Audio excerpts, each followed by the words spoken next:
Hello everyone, this is Steven from the Even Steven channel, and today take a look at my Ruger 1022. This is like an Allen brand rifle bag I bought a while ago for this gun. There's this version, there's another version that has like pockets in it.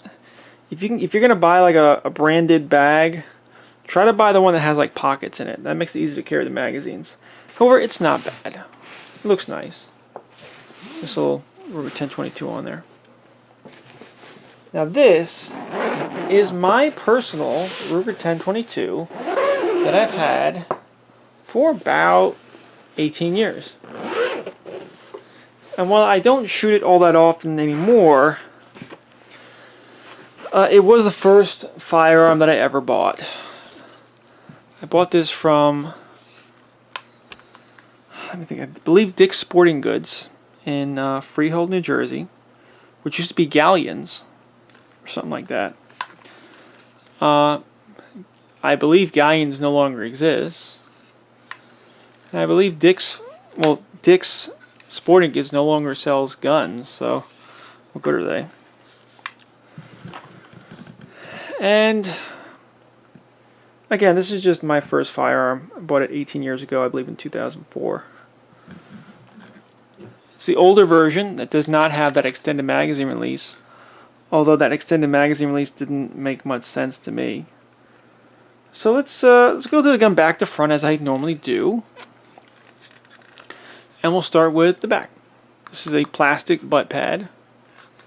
However, with the 22 long rifle cartridge that it shoots, doesn't really matter all that much. Pretty decent wood. A little bit of a pistol grip there, that's pretty nice. We have a trigger guard, trigger. I believe the gun needs to be cocked for the safety to work, yeah. That's a minus. It is drilled and tapped. I'm not sure how that difference is. It is ready for a scope mount. You can put a scope mount on there. I had a scope there at one point. It got bumped and it got all screwed up, so I took it off. Look at the markings here.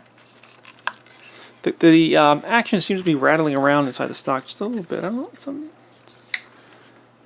Anyway, so we got Ruger Model 1022 carbine, 22 long rifle caliber. Anything on this side? No. Let's see. Any of the markings here before? Sorry. Before using gun, read warnings and instruction manual available. Free from Sturm Ruger and Company, Southport, Connecticut, USA. Charging here, charging handle here.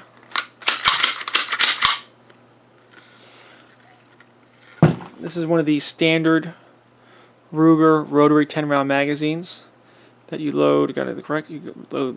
You kind of stick the back end of the cartridge in here and load like that, and the cartridge just kind of spin around. This is the flush-fitting 10-round magazine. And the magazine release is kind of made for this. It's made to, you go like this. The bolt does not lock back. The magazine is empty. So just double check that's empty. And oh, safety's on.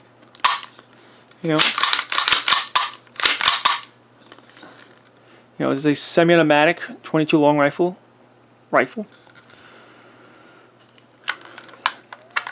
I also have these Butler Creek Hot Lips, or is that what they're called? Butler Creek magazines. Supposedly these ones are not as durable as there is like metal feed lip one. However, these have always worked fine for me, and these magazines are kind of cool. And you could attach them like this. You can attach them like that. And for something like that, with this magazine that comes out, that extended magazine release makes a little bit more sense. But even then, I think the regular magazine release, the original magazine release, worked fine. I don't know why they changed it to that extended one. I didn't think it worked all that much better, to be honest. It's cool. Got the 16-inch barrel. Pretty big front sight post there. A pretty decent set of iron sights on this gun, actually. I gotta say. There is this manual bolt hold device where you push down on here, you run the bolt. And I always just found it kind of a nuisance to undo that, because you kind of got to pull back on the bolt and then push up on that. That never seemed to work all that well, to be honest. But yeah, this is my Ruger 1022 as I bought it 18 years ago. I don't shoot all that much these days, but it's good. It seems to be a very reliable gun, and it really hasn't given me much problems. I've only cleaned it like a couple times. You know, it gets so gummed up that eventually got to take it apart and clean it. This is basically the stock screw. You take out this band, this screw, and the action comes out of the stock.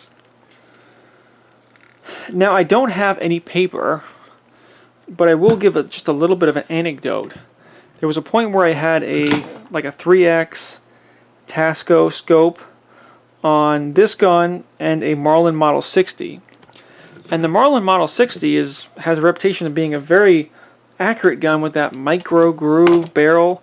And not to say that the Marlin Model 60 is not a bad gun, but side to side, shooting this Ruger 1022 and my Marlin Model 60, I noticed that the Ruger 1022 had better groups at 25 yards. So, that little anecdote there, you know, with this example of Ruger 1022 and that example of Marlin Model 60, and on that day with this shooter, the 1022 won, for what it's worth.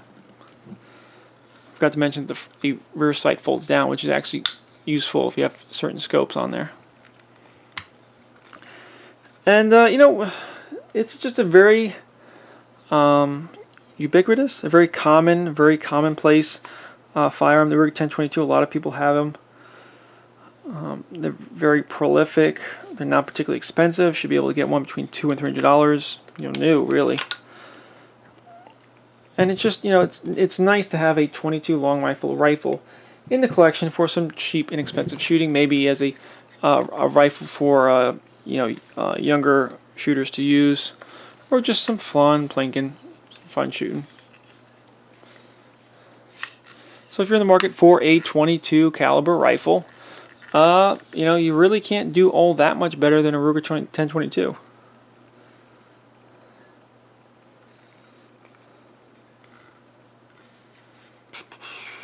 And you know, I guess it's gonna be a shorter video. So this is Steven from the Even Steven channel. Yeah, I don't think I'm gonna add much to the conversation about the Ruger 1022 that hasn't already been said. Recommended. So this is Steven from the Even Steven channel. Please do all that like, sharing, and subscribing, and I will see you next time. Thank you, and goodbye.